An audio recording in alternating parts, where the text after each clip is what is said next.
Tonight, Air Transat says it's set to begin canceling flights and shutting down operations after receiving strike notice from the union representing pilots. We're just told we just have to sit and wait.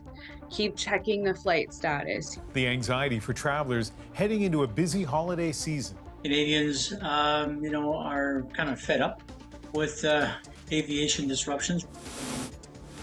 And why Pierre Poilievre plans to force a pipeline vote in the House of Commons. It's time for Mark Carney to stop speaking out of both sides of his mouth.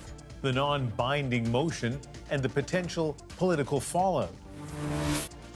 Plus, he's asking tough questions about hockey culture in Canada, and it's not always popular. I love the game. I just want it to be the best version of itself that it can be. Investigative reporter Rick Westhead on what's broken and how we might fix it.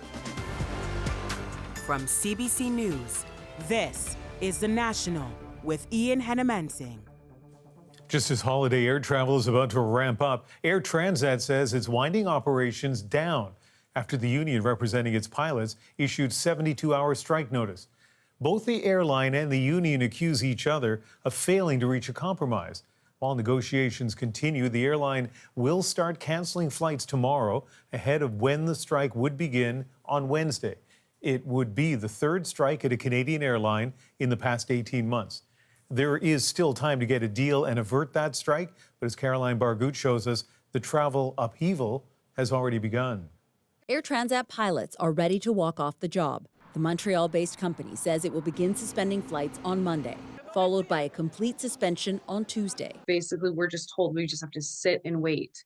Keep checking the flight status, keep checking your emails and all of these things when we should just be packing and getting ready. I am worried because I'm afraid that I won't be able to come back home and it will affect, my academics. The Airline Pilots Association said the company left it no choice but to issue the strike notice. The union says their pilot's contract was negotiated 10 years ago. They want the company to bring their pay and benefits in line with their counterparts at Air Canada and WestJet, and to improve working conditions and job security. I can guarantee you this is a last resort. Our pilots don't want to go on strike. We want to be there to fly our passengers around to their destinations. That's the goal. Air Transat flies domestically and to dozens of international destinations. There are about 10,000 passengers a day booked on those flights through the holidays, says this aviation expert. Canadians, are kind of fed up with aviation disruptions. We've seen a number in the last 18 to 24 months, and I think that this one is another one that kind of indicates to me that there is a problem in labor relations in the aviation industry. Air Transat called the strike notice premature. It has been negotiating with the pilots union for the last 11 months and recently offered a 59% salary increase over 5 years. There was a gap that needed to be bridged for the pilots from a salary perspective, and we recognize that, and this is what we're offering right now. It's also in line with the fact that we are a leisure carrier in the Canadian market, and what we want to do is remain competitive and make travel affordable for our passengers. The company says it will start to repatriate passengers who are abroad to prevent them from getting stranded in case there is a strike. And so what should people do if they're planning to fly Air Transat over the next few days? So Air Transat says any passengers who are concerned that their flights may be affected can rebook free of charge. So essentially, they will get a travel voucher to fly on a different day. Now, if your flight happens to be canceled, the airline says it will reimburse those passengers. Caroline Bargut at Vancouver International Airport. Already it's been a hectic day of travel for many. Toronto's Pearson Airport saw more than 300 delays today, some of that due to issues with Nav Canada, which provides air traffic control. The company says staff availability is to blame and that it regrets the impact it's caused. Ottawa's agreement with Alberta on a new pipeline to the West Coast could face some political pushback this week. A Conservative motion looks to force Liberal MPs to show their support for the proposal, which some have already been critical of. JP Tasker looks at the politics on both sides. Conservative leader Pierre Poilievre is turning up the pressure on Liberal MPs. I'm forcing the Liberals to put up or shut up. Poilievre is planning to introduce a motion Tuesday that will force MPs to vote on whether they support building a new oil pipeline to the Pacific. part of an agreement already reached by the Prime Minister and Alberta's Premier. He's blown 8 months, saying one thing to his Keep It in the Ground caucus and the opposite to Albertans. It's time for Mark Carney to stop speaking out of both sides of his mouth. While the vote is non-binding, it could have political ramifications. In an interview with CBC News, Poilievre said the results will reveal whether Mark Carney is willing to demand all of his members fall in line. We need to now go from announcements and signing pieces of paper to putting shovels in the ground and building something. A spokesperson for the government House leader said the Liberal Party has nothing to say on how its members will vote on this motion. Some MPs say they are uncomfortable with what's been negotiated. But make no mistake, this agreement is a big setback in terms of climate policy. And then there's Stephen Guilbeault, who quit Carney's cabinet over the issue. What is being proposed through this MOU would be the end of a climate plan in Canada. Still, polls suggest the majority of Canadians generally approve of Ottawa's Memorandum of Understanding with Alberta. Even in places where in the past you would have found a lot of resistance, like in Quebec, like in British Columbia, in both of those two provinces, there are more people who think this pipeline to the West Coast is a good idea than a bad idea. This pollster says right now, jobs and growth are top of mind for most voters, not the environment. No matter where you are in this country, the economic uncertainty is very much defining how you're looking at everything. The Conservative motion covers part of the deal Carney signed with Alberta, but excludes the concessions won by Ottawa from that province. If a large contingent of Liberal MPs vote against this motion, it would be an embarrassing setback for the Prime Minister. And what about political consequences for Pierre Poilievre if the motion fails? Well, it would be a blow to Alberta Premier Daniel Smith, a longtime ally of Poilievre, and put the pipeline on even shakier ground. I asked Poilievre if he feels betrayed by Smith for brokering a deal with the federal Liberals. He said no, he just wants to see the project get built, regardless of how it's done. Ian? JP Tasker in Ottawa. Donald Trump commented tonight about his recent meeting with Prime Minister Mark Carney and the President of Mexico, saying it dealt mostly with trade and went well. I have a great relationship with Canada. They're very tough traders, but I have a very good relationship with the Prime Minister and with Canada. You had said you would halt those negotiations earlier after the tariff. Well, I have halted them. So will you restart that? Yeah, we'll see. I mean, the problem is Canada makes a lot of things that we don't need because we make them also. But we'll work it out. Look, Canada's a special place, and they really are good at ice hockey, aren't they? Trump met with Carney and Claudia Sheinbaum at the Kennedy Center on Friday for the FIFA World Cup draw, speaking for about 45 minutes without staff present. Also in Washington, lawmakers are pressing for the public release of video that shows U.S. forces targeting and killing survivors of an initial strike on a boat in the Caribbean. As Katie Simpson shows us, some back the administration's second strike, but others call it a potential war crime. What happened in the hours after this alleged drug boat was struck by the U.S. military? The story from the Trump administration continues to shift. Defense Secretary Pete Hegseth offering new details as he defends the decision to fire a second strike, killing 2 survivors seen clinging to wreckage. I was told, hey, there had to be a reattack because there were a couple folks that could still be in the fight, access to radios, there was a link-up point of another potential boat. Drugs were still there. Hegseth's explanation is now at the center of a partisan fight. Republicans who have seen unreleased video of the second strike also say the follow-up hit was necessary. They were not floating in the ocean on a wooden plank or in life jackets. They were on the capsized vessel. They were not incapacitated in any way. While some Democrats on Capitol Hill, shown the same unreleased video, have a very different interpretation. They had no communications device. Certainly they were unarmed. Any claim that the drugs had somehow survived that attack is hard to really square with what we saw.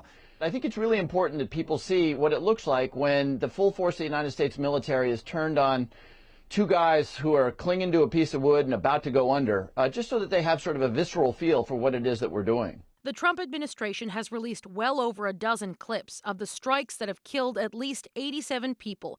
It seems pretty clear they don't want to release this video because they don't want people to see it. because it's very, very difficult to justify. The president had said he's open to sharing video of the second strike in question. I don't know what they have, but whatever they have, we'd certainly release, no problem. Now it may not be possible, Hegseth says, because it could put U.S. capabilities at risk. So we're reviewing the process and we'll see. Critics of the Trump administration questioned whether the double strike amounts to a war crime and whether the entire boat strike campaign is even legal. Katie Simpson, CBC News, Washington. There is frustration and grief tonight among members of Canada's South Asian community dealing with rising extortion cases and violence, some of which has been tied to international gangs. Jennifer Yoon shows us the growing fear and the demand for solutions. Like, his smile just lit up the room. Harjit Datta's daughter says his murder started with a threatening call. Pay $500,000 or die. He refused to pay, his daughter says, and the alleged extortionists made good on their threat 2 years later, gutting down the Brampton man in broad daylight. We did not expect this, and until this day, we're still recovering from the shock, and every day we're still, like, trying to carry on his legacy. Reports of extortion in Canada's Sikh community so common and alarming, community groups are holding town halls like this across the country. The anger palpable. People sharing stories of burnt down businesses, violence and threats as officials try to calm fears. We're not leaving it behind. We're continuing action on this issue. Police across the country say reports of extortion are increasing. In the Peel region, over 400 cases. In BC's Lower Mainland, more than 100 reports. South Asian communities are hit especially hard. The threats have been tied to international gangs, including the Bishnoi group, which Canada has labeled a terrorist organization. The Canadian government and the RCMP say the Indian government also had a hand. Police say they're doing everything they can. The assurance that I'm giving to the community now, we will give all our resources to it. And local government officials say they're beefing up the police force. 300 officers, new officers last year, an extortion task force. But analysts say the threat is complex. This is a transnational, international crime. It's being directed by someone or some group in another country. We don't feel safe at all, even after my dad's death. Those living in fear say it doesn't matter how complex the problem is, they want answers, and they want to be safe. Jennifer Yoon, CBC News, Brampton, Ontario. Dozens of Indigenous cultural items are a step closer to home tonight, now back in Canada after being held in the Vatican for a century. Juanita Taylor was in Montreal when they arrived for the long-awaited and emotional return. Snow falls softly as a crate of precious cargo is offloaded on the tarmac in Montreal. Indigenous leaders and members of their community welcoming back dozens of cultural items after a century away. An emotional moment for Dwayne Smith, who led the repatriation efforts for his Inuvialuit people. I was just trying to get our kayak home. I think the magnitude is starting to hit home in regards to the significance of this. This ancient sealskin kayak and other Indigenous items were sent to the Vatican in 1925 as part of a global exhibition, but were never returned. Negotiations to get them back resulted in a much bigger victory for Indigenous people. Altogether, 62 items belonging to the Inuit, First Nations, and Métis are now back in Canada. These items arrived not merely as pieces of history, but as symbols of resilience, identity, and living memory. A significant step, some say, in the ongoing reconciliation process. Ottawa is pledging to continue efforts to repatriate other cultural objects. But Canada needs to do more, and countries around the world where these are housed, whether it's Britain or elsewhere, also need to step up. 4 First Nations youth were among those to accompany the objects back to Canada. As spiritual people, we have an understanding that these aren't just artifacts. Katisha Paul says she felt honored to have taken part. As young people, we're ready to open up our hearts and our minds to learning about these processes because we will be the caretakers moving forward. The cultural objects are now at the Museum of History in Gatineau. An Inuit delegation will get a private viewing of its 14 pieces Monday before deciding on their final destination. Juanita Taylor, CBC News, Montreal. Speaking during a state visit by the German Chancellor, Israeli Prime Minister Benjamin Netanyahu said he's poised to move to the second phase of the Gaza peace plan. We finished the first part, as you know. Phase 1, we're almost there. We have one more hostage deceased. But after Hamas returns that last set of remains, Netanyahu said the second phase will be more difficult because it requires Hamas to disarm. Under the plan, Israeli troops are also supposed to withdraw from Gaza, but today the country's chief of staff said that the Yellow Line, the name for a temporary ceasefire line that leaves about half of the Gaza Strip under Israeli military control, is now the new border. As that shaky ceasefire holds, a sign of hope tonight in the occupied West Bank. For the first time since the war, Bethlehem held a Christmas celebration. Tom Perry was there and shows what it means for a place longing for peace and tourist dollars. Celebrating the season for the first time in years. Crowds gathering in Bethlehem to witness the Christmas tree towering over Manger Square, a fixture for Christians who believe this was the birthplace of Jesus.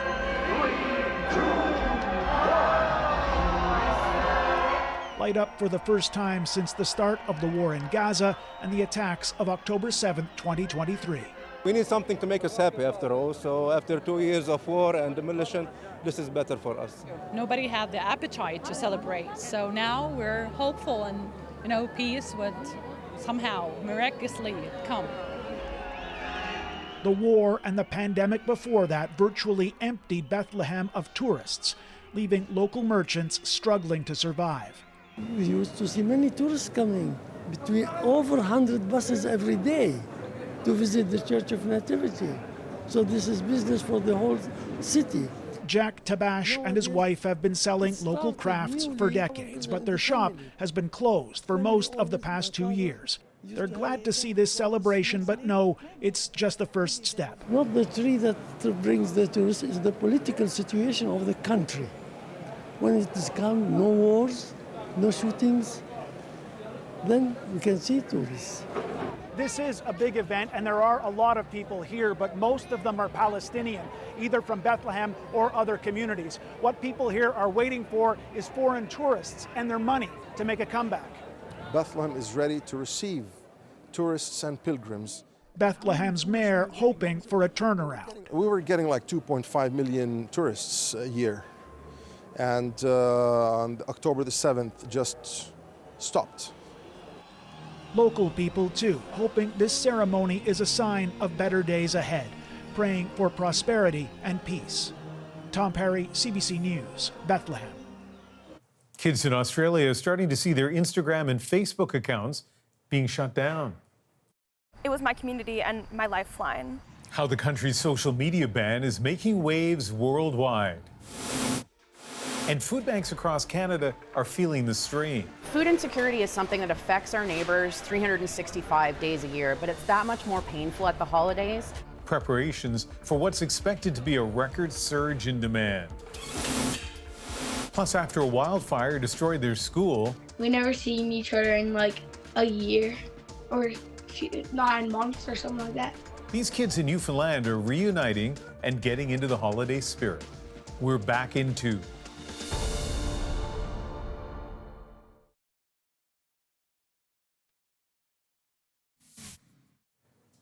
At least 25 people are dead after a fire ripped through a nightclub in the popular Indian tourist destination of Goa. The victims include 4 visitors and 21 workers. Police are still investigating the cause of the blaze, but the nightclub's manager and 3 others have been arrested. The world's first teen social media ban begins later this week in Australia, but major platforms are already shutting down thousands of accounts of users under 16. As Deanna Sumanak-Johnson tells us, it's aimed at protecting children online, and some think Canada could follow suit. It's been an emotional few days for many Australian teens as Meta started shutting down 500,000 Instagram and Facebook accounts for people under 16. For me, it was my community and my lifeline. Australia is bringing in the world's first teen social media ban, with companies facing multi-million-dollar fines if they don't take reasonable steps to comply. Australia's initial list of platforms includes 10 well-known sites. Each will decide how it confirms ages with options like video verification or submitting government-issued ID. This tech analyst says Australia is a litmus test for the rest of the world. If Australia can pull it off, you can bet that Canada is going to be pushing a similar agenda here at some point in the new year. So do you know when Australia is implementing the... Jenny Perez would like Canada to heed Australia's example. Perez is a founder of Unplugged Canada, advocating for limits to children's access to social media. Australia leading this international movement is giving hope to everybody. Many parents felt defeated. They felt that it was too late to change. It was too late to change the norm. But others argue that an outright ban might make social media more enticing. I think we're at risk of creating a bit of a forbidden fruit aspect to social media. Even among teens, there's no consensus. Like they're on screens a lot, like younger kids, and I feel like it's not really good for them. I use social media a lot for like sports. A lot of coaches can like find you and scout you through Instagram and stuff. The Trudeau government tried to put some guardrails on social media companies with a controversial online harms bill, but it never passed after concerns over free speech. A spokesperson for the federal justice minister says they hope to bring an updated bill before the end of the year with measures to combat extortion, sexual exploitation, and deepfakes, but they did not say how it would address social media. Deanna Sumanak-Johnson, CBC News, Toronto. It's been a year since the fall of the Assad regime in Syria. But some refugees are choosing not to return home. Their mixed feelings and the challenges ahead. Plus, my conversation with TSN's Rick Westhead about his new book on troubling behavior in Canadian hockey. I love the game. I just want it to be the best version of itself that it can be. And if those stories coming to light are making a difference. The National breaks down the stories shaping our world. Next.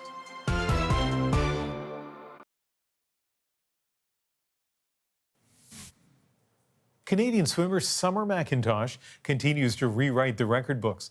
This weekend, she achieved the event's fastest ever women's 200-meter butterfly performance.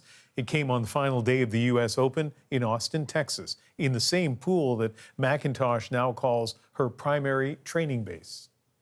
As we enter the holiday season, food banks across the country are preparing for a surge in demand. With the cost of living on the rise, this time of year can be especially hard for those in need. Selena Alders looks at how food banks are ramping up their efforts. Thank you. Brody Tyler Dawson goes to his local food bank about once a week to stock up on essentials. He's unable to work due to an injury, and with the rising cost of groceries, he's been struggling to keep up financially. But he says it's around the holiday season where he really feels the pinch. Any resource with food right now is significantly helpful to anybody that is struggling with the crisis with food prices. Volunteers at food banks across the country are gearing up for what's expected to be a season of record high demand. Food Banks Mississauga set a whopping $3 million fundraising goal for its holiday campaign, its highest ever. Food insecurity is something that affects our neighbors 365 days a year, but it's that much more painful at the holidays when there's a societal expectation that everybody can join in celebrating the same way. In Halifax, Parker Street Food and Furniture Bank has already seen a 10% increase in demand for its Christmas hampers this year. Just imagine families that are on low and sometimes no income at all. The demand is growing so much in terms of what's happening with our economy and what's happening with just trying to survive. A recent Food Banks Canada report shows the number of Canadians experiencing food insecurity has doubled since 2019. That's as the surging cost of living outpaces incomes. Many people are having increasingly difficult time affording both rent and food, both of which have increased by over 25% since 2021. Food Banks Canada is calling on Ottawa to introduce a specific benefit for groceries and essentials for low-income Canadians. But local food banks say help is needed now, and they're asking the community to give generously so that every family can share in the holiday season. Selena Alders, CBC News, Halifax. Time now to dig deeper into the stories shaping our world.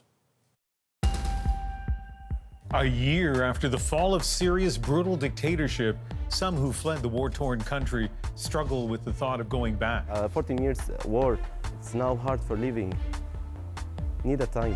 Why some refugees are hesitant to leave their adopted countries to head back home. But first. I love hockey, and I love it so much that I want to fix it. Sports journalist Rick Westhead has helped change the conversation about our national game, shining a light on what he calls Canada's troubled hockey culture. I sat down with TSN senior correspondent to talk about the state of hockey in Canada today. So the question is, to me, is not, well, why are you looking at hockey? The question is, why wouldn't we look at hockey? This sport is a national religion in our country, and I would think that people would want hockey organizations to be held accountable and to be held to the highest standard. Questioning hockey culture in this country can be controversial. There's a lot of people who, for whatever reason, it just feels like they want to bring the game down. They want to tear the game down. But it's something TSN's Rick Westhead doesn't shy away from. How do you take something so horrible and try to find something positive in that? In 2021, Westhead broke the story of Kyle Beach, a Chicago Blackhawks player sexually abused by a member of the team's staff. And months later, he reported on a secret fund used by Hockey Canada to settle sexual assault allegations. The revelations caused national outrage and resulted in parliamentary hearings. There needs to be new leadership within Hockey Canada. Westhead says that over the last 4 years, he gets at least one tip a week about another story of abuse in sports, and often specifically hockey. He's compiled many of these and other stories in his new book, We Breed Lions, Confronting Canada's Troubled Hockey Culture. I sat down with Rick Westhead at the Shark Club Sports Bar in Vancouver. Rick, pleasure to sit down and chat with you about your book. It has dozens of stories, some proven in court, some allegations of sexual assault, sexual misconduct, indecent acts by junior hockey players, by coaches. What do you hope the impact of this book is going to be? Well, it has all those things, as you say, but there's also light in this book, right? I think it's an opportunity to document a lot of the cases that have happened in hockey throughout the years, but I'm also spotlighting programs where coaches and organizations are carving a different path forward. I don't want to keep dwelling on the darkness, but really the majority of your book does kind of go through these stories that are really difficult to read. And I wonder, as the journalist who connected with all these people who came forward to tell these stories, was there anything in particular that you found most unsettling? One story stands out.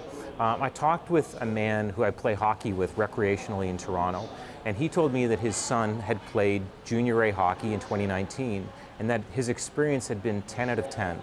So we went for breakfast in our neighborhood in Toronto and spoke with this young man about his hockey experience. And he said on the ice everything was amazing, but off the ice he would give his playing junior hockey a 5 out of 10 if he was scoring it for off ice. And I said, why? And he went through and talked to me about the rookie duties that he had to perform through the course of that season, how rookies were treated by veterans. And one example he gave me was about the hot box. And for people who don't follow junior hockey, he explained that he was tapped on the shoulder one day, called to the back of the bus. He and the other rookie players were told to strip, take their clothes off, and they all had to jam together inside the bathroom at the back of the bus. And they were only allowed out after about half an hour. Again, this is not 20 or 30 years ago. This was a story from 2019. In the subtitle of your book, you make reference to Canada's troubled hockey culture. So do you think that there's something inherent about hockey that makes this abuse more likely as opposed to other sports? At the junior hockey level, you've got situations where boys as young as 14 or 15 are leaving their family homes to live with billet families. And Sheldon Kennedy pointed this out to me. When he left for junior, he'd never shaved before. And instantly, he was a teammate with men who had full beards, 20-year-olds. And so the stories that players told me again and again were about how important it was to them in those situations to fit in, to be accepted. And so they would conform and they would do whatever it took to be accepted, whether it meant drinking alcohol to excess underage, gambling, doing things with girls that they weren't ready to do, introducing girls to older teammates, going through rites of passage and hazing. You know, these things that we've heard about a long time. Many players talk to me about how those issues are still contemporary, and they're still dealing, in fact, with the after effect of going through this as a hockey player. 5 former world junior hockey players at the center of a high-profile sexual assault trial are now free and clear. All of them found not guilty in a case that sparked deep conversation about hockey culture and consent. Our culture generally has changed a lot when it comes to sexual assault and dealing with survivors of sexual assault, complainants of sexual assault. And so I would hope that hockey would have changed along with it. Do you think that the hockey world, the hockey culture is significantly different now than it was maybe 20 years ago? I think it's changing. I think there's parts of the hockey culture that are entrenched. At the same time, I think that there has been change. Some of it because organizations like Hockey Canada have been forced to confront these issues. We learned only in the last couple of years, for instance, that Hockey Canada for years had maintained a secret slush fund that was used to pay off sexual assault allegations. And the Canadian public was outraged by this. Hockey Canada, not necessarily because there's the fund to pay out compensation, but the fact that Hockey Canada maintained this fund secretly and kept it off its books. And it really begged the question, well, why would they keep that secret? And I think the answer is because if they told the public how many cases there were that were being made, the public would be upset that so many cases were being brought and they'd have to do something about it. And I should say on the record that one of my adult sons works for Hockey Canada. He helps develop on-ice officials, referees, and linesmen, and hasn't been involved in any of these decisions. In terms of Hockey Canada, in terms of transparency or even the way it handles sexual abuse allegations, have they made significant changes? They've made changes, you know, again, partially because they've had to. Remember back in the summer of 2022, how many of Hockey Canada's sponsors were ready to bolt if they didn't have real change. That organization's board was turned over. There's new executives in there now. There's a new independent third-party mechanism for investigating complaints of abuse and maltreatment.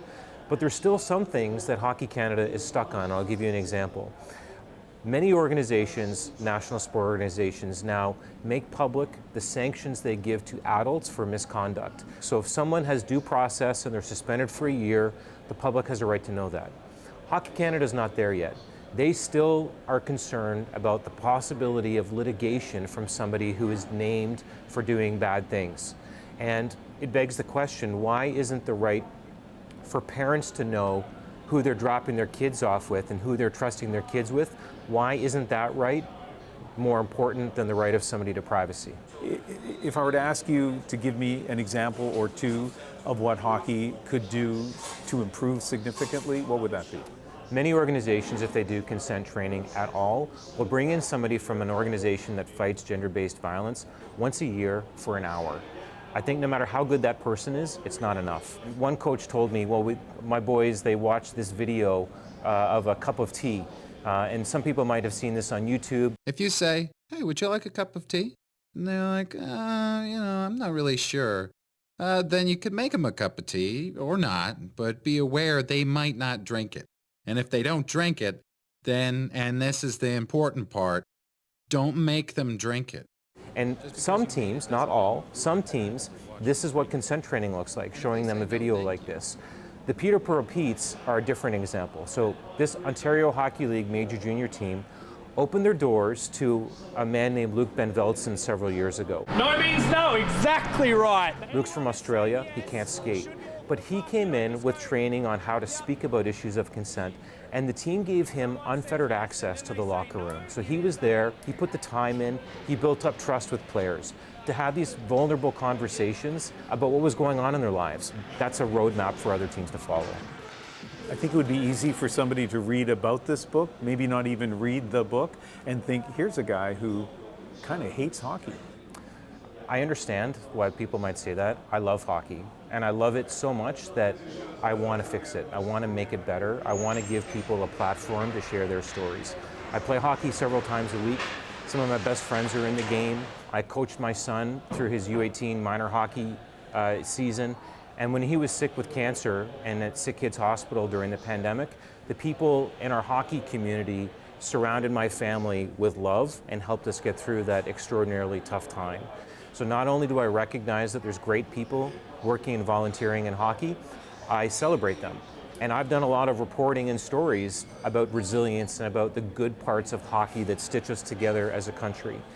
But this reporting needs to be done, right? The organizations need to be held accountable because the sport, because families deserve this.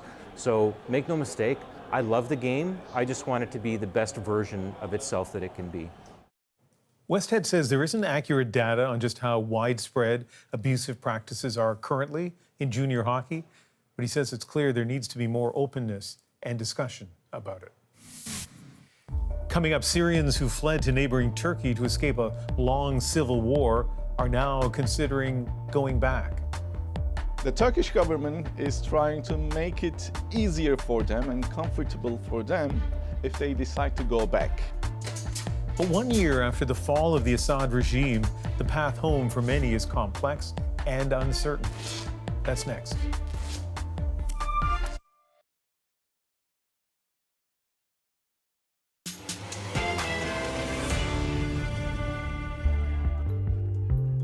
A year after the fall of Bashar al-Assad, Syrians still wear the scars of a brutal civil war. I don't remember any good stuff. I remember only the bad stuff of the war.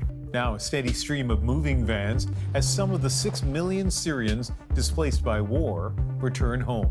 All of Syrians here, they want to go back to the hometown. Bar Stewart traveled to the Turkey-Syria border to meet refugees who've made the decision to go home and others who just aren't ready yet.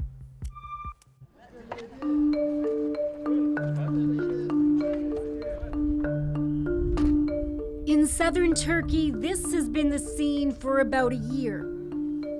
Furniture and anything else that can be strapped down is piled high onto moving trucks, waiting for the green light to cross the border. All of these trucks are getting ready to head back into Syria. They're loaded up with the belongings of families who have lived for years in Turkey, and now they're getting ready to head back home. Hussein al-Sheikh Mohammed fled the civil war in Syria to Turkey 13 years ago as a young teen. Now he's preparing to return along with his wife and their young daughter. They're heading back to Aleppo, an ancient city devastated by years of intense fighting and airstrikes. Oh, how are you feeling about going back? Çok güzel, mutlu hissediyorum. I feel happy. I'm going to my hometown, he said. We want to go. We want our country to rise up. It was 1 year ago that Syria's long-ruling regime was toppled. Its ruthless dictator, Bashar al-Assad, fled the country after rebel forces quickly advanced on the capital. A seismic political shift that opened the door to the return of millions of Syrian refugees who moved abroad. Our lives have passed here. It was a hard decision to leave, he said, saying Turkey became his second home. For many, the decision to leave now is complicated, motivated by a mix of emotion and necessity. It is hard here. Rent is expensive. No one is working, said Lutfiya Hassan. The 62-year-old is returning with her husband, but the rest of her family is staying behind for now. More than 3 million Syrians poured into Turkey to escape Syria's civil war, spending months, even years, living in camps before settling into cities across the country. The town of Kilis is just 4 kilometers from the Syrian border, and its population more than doubled in the years after the war broke out. This area became known as Little Syria because of so many Syrian business owners. Now for rent signs hang on empty storefronts. How has the street changed over the past year? Due to the Syrians leaving, the population of this place has decreased greatly, said Mustafa Iran, a commercial landlord. He said Turkish citizens have started taking over the shops. Our hope is that it will be much better for them to go to their own country and be able to continue their lives there. The presence of Syrian refugees is often a highly polarizing and political issue here. Some politicians have called for their immediate return. They've been accused of exacerbating Turkey's economic woes. In the city of Gaziantep, 22-year-old Ibrahim Sende works in a family business, dealing in mattresses and beds. He told us he always felt welcomed here, and it's too early for him to consider going back to Syria. All of Syrians here, they want to go back to the hometown, like they're going to go back to the country. 14 years war, it's now hard for living. Need a time. And I have this. Sende points to a scar on the side of his face, an injury he says he suffered from a bomb that hit near his school. The World Bank estimates that it will cost more than $200 billion US to rebuild the country, including homes, schools, and the healthcare system. Like my heart is broken. I remember some of my family. I remember I don't remember any good stuff. I remember only the bad stuff of the war. And while Syria is more stable now, the fractured country is far from peaceful. Thousands continue to be killed by sectarian violence. The new government doesn't control all of the regions. This is horrible, as you can see now. This video was taken by Shakir Din Shaheen, a political science professor who's been studying the Syrian experience in Turkey and now the return. He just came back from a trip to Syria. The Turkish government is trying to make it easier for them and comfortable for them if they decide to go back. If they trust the government, trust the new system, new regime, they would be willing to go back to Syria. Up until July 1st of this year, Syrians could take up to 3 trips to the country and then return to Turkey. But now if they leave, they aren't allowed to come back unless they have citizenship or another type of visa. For Mohammed's family, this can only be a one-way trip. The neighborhood we live in is a bit ruined, he said. We have houses. I hope we will try to rebuild them. And this is one of them. He sent us this video after he crossed back into Syria, along with this message. Beautiful memories are coming back to us, he said. And God willing, this will be the start of a new happy beginning. That's a hope shared by hundreds of thousands, deciding to cross back over this border again. The UN Refugee Agency says more than 1 million Syrians have returned in the year since the Assad regime fell. A reunion months after a wildfire ripped through a community in Newfoundland. Everybody was like a little family, and it's so devastating that the school is gone. Students and teachers seeing each other for the first time since that loss in our moment.